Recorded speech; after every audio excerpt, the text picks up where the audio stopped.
Over the past few months, a question has sparked intense debate, especially within conservative media circles. Is it okay to platform Nick Fuentes? Looks like all the screaming about Nick Fuentes on the internet is finally dying down a little bit.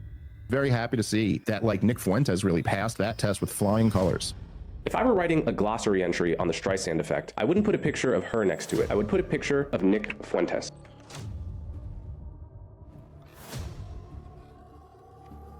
You got anybody in mind?